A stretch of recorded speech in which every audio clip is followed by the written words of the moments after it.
When our son suddenly got sick, I felt really tired and stressed.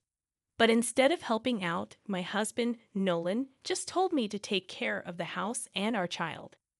He said he only married me because he knew I would put up with his affairs.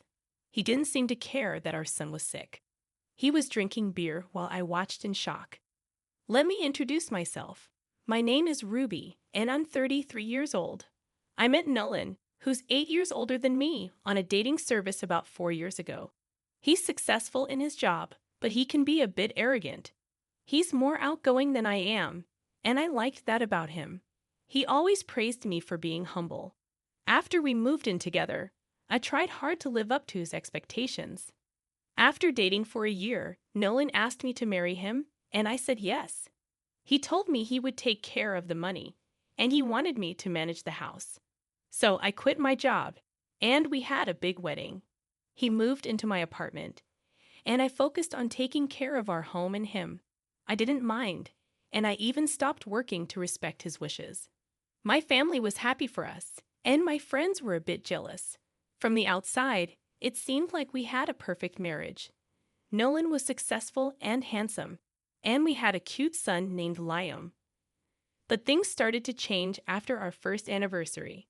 Nolan was excited when Liam was born, but he started spending more time at work and less time helping with our son. When I asked for his help, he would get angry and say he was too busy with work. He started coming home late, sometimes drunk. I even noticed a different smell on him sometimes. Taking care of our son became harder and harder for me, but Nolan still expected me to give him the same attention as before. One time, I fell asleep while taking care of Liam, and Nolan got mad at me for not doing my job. His words hurt me a lot. The next morning, I saw my husband off, feeling irritated. I continued with my usual routine, waiting for him to come back.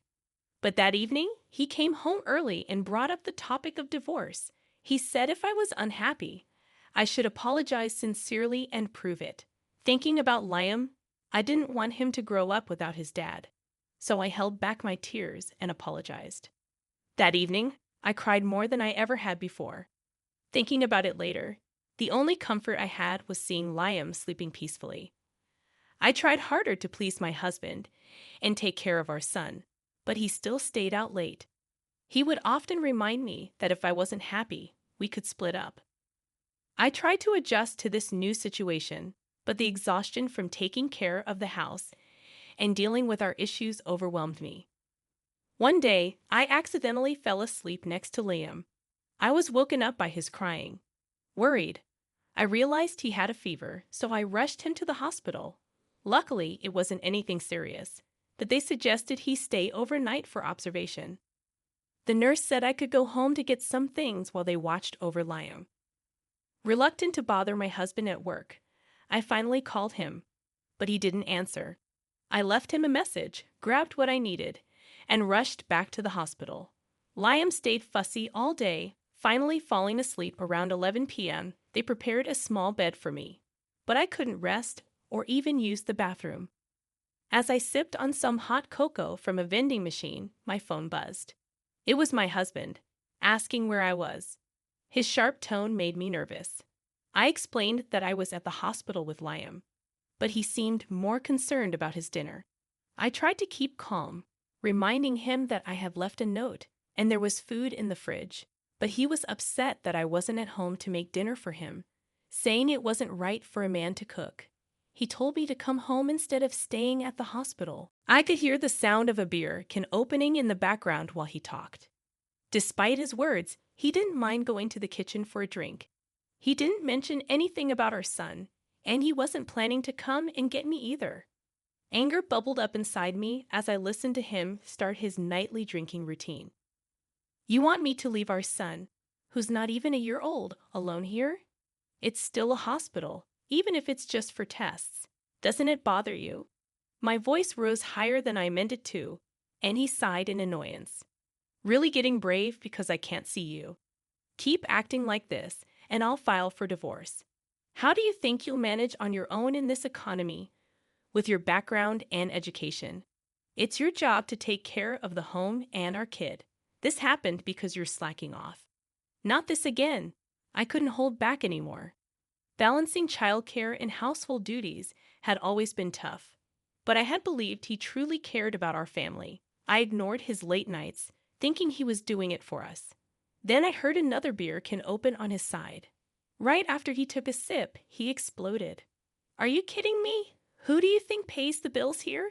Give me a break. Your only job should be taking care of the house and our child. Then you're done for. Excuse me, women start losing their charm after 30.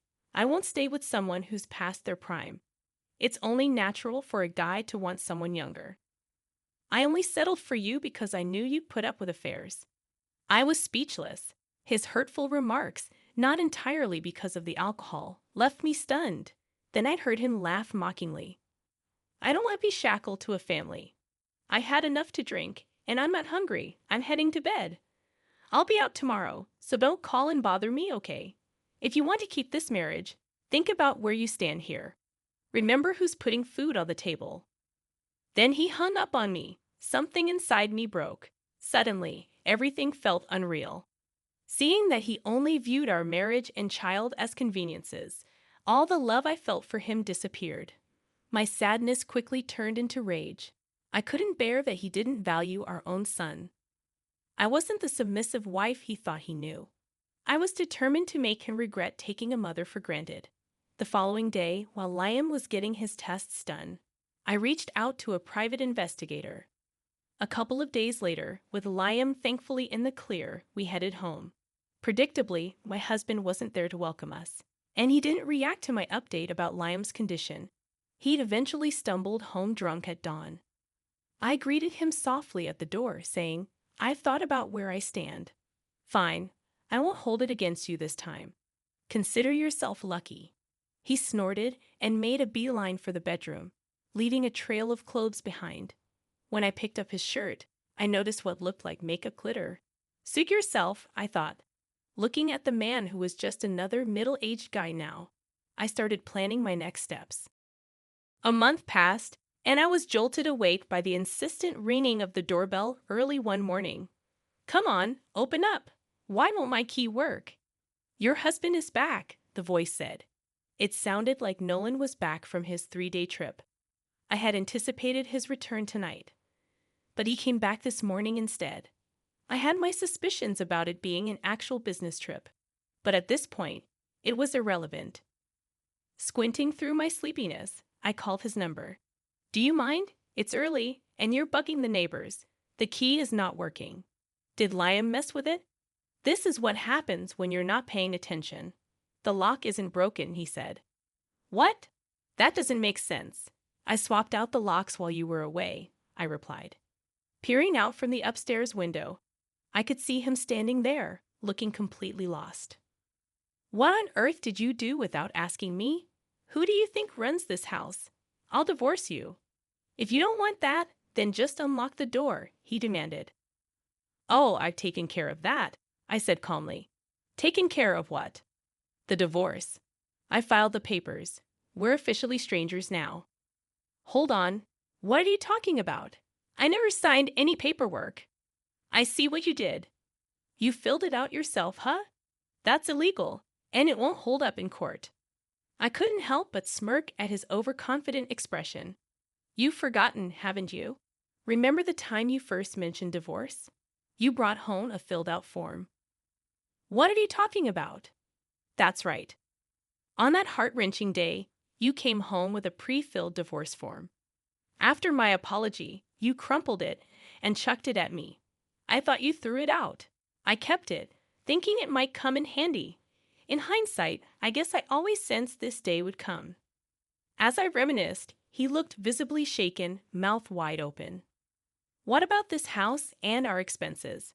How do you expect to live, being a stay-at-home mom? Oh, this is so sad. Our young son's going to suffer because of your impulsive choices. Get it straight. Remember, this house came from my grandparents, making me the legal owner. You were just living here. And regarding finances, I landed a job. You're making that up. You couldn't have found a job in this short time. I've been painting in my free time.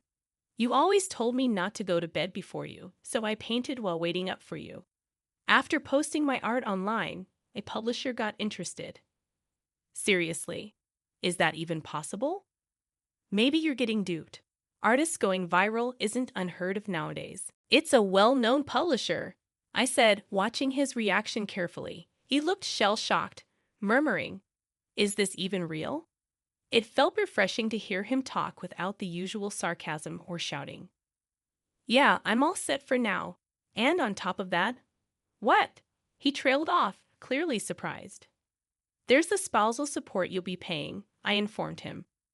"Say what now?" I opened the window and tossed him the photos I got from the private investigator. "If it was just about you hitting the clubs, I might have let it slide, but you were involved with one of the girls. When I contacted her workplace and the ladies realized they weren't getting sued, they quickly sided with me." He frantically scooped up the photos, his face turning as white as a sheet. I couldn't blame him. The pictures clearly displayed him with a younger woman from the nightlife scene, heading into a shady establishment. "Here's more for you," I said, showing him screenshots of his messages, clear evidence of how he neglected me and our son. As morning broke and people began starting their day, it was evident that he didn't have much ground to stand on with those pictures and messages. "I've been keeping tabs on all your actions and words. I'll hand all this over to my lawyer. You can keep those photos. I've got everything backed up," I declared. "A PI? A lawyer? You think you're pulling this off with my money," he retorted. "It's from my savings before our marriage. Not sure why you'd have a problem with that," I shot back. He stared at me, holding back his anger. "Since our wedding, I've been saving money because he wanted me to be thrifty, so I rarely splurged on myself, leaving most of my savings untouched. Honestly, I was taken aback by how much I had stashed away. I shouldn't have taken action earlier. I'm upset with my past self for being so submissive. Perhaps concerned about nosy neighbors." He tried to smile and softly said, "All right, I understand. I'm sorry. Just let me in. We're still married, right?" I no longer checked the mailbox. He promptly checked it and took out an envelope, inspecting its contents. Inside, there was a key to a storage unit and its location. Everything he owned, all purchased with his earnings since we got married, was stored there. The car was his too now. Kindly, I told him to disappear. I was thankful he never contributed to household chores. It meant I knew where all his belongings were. He probably didn't even know how many shirts he owned. "I can't live without you." His sudden desperation left me unfazed. "I'm fine on my own. Besides, you said I was done for. You're not tied to a fading rose and its seed, are you? Maybe find a younger woman to look after you. Hold on, listen. Moving forward, talk to my attorney. If you linger, I won't hesitate to call the cops. Goodbye." I ended the call, locked all the windows, and shut the blinds. For some time, he incessantly buzzed the doorbell and tried the door. I ignored his barrage of "I'm sorry" texts. When the neighbors started gossiping about his antics, he quickly jumped into his car and left. Later on, I got word from his folks. Turns out, he'd blown all of his personal funds from his single days on nightlife and ended up begging his parents for help. After I laid out the whole story for them, backed by evidence, they gave me an envelope a few days later holding the full alimony they paid for him. I learned he'd been diverting company money for his leisure activities. Given his senior position, once I blew the whistle, he got blacklisted from those venues. His abrupt shift in spending habits raised red flags at his job. While he wasn't fired, he was moved to a smaller role in a distant office. Now he's holed up in a budget apartment. Considering he'd never done any housework, I shuddered to think about the state of his place. But I don't feel sorry for him. He made his bed. Meanwhile, after selling the house and filling in my folks, I moved back home and became an illustrator while also working a side gig at a grocery store. It's not a lavish lifestyle, but I can buy what I want when I wish. My parents have been a rock, and best of all, my son has been thriving with no significant health issues. Recently, he's even expressed a desire to pitch in, which fills me with joy. Even without a dad in the picture, I've promised myself, pointing to where my wedding ring used to be both parents and guarantee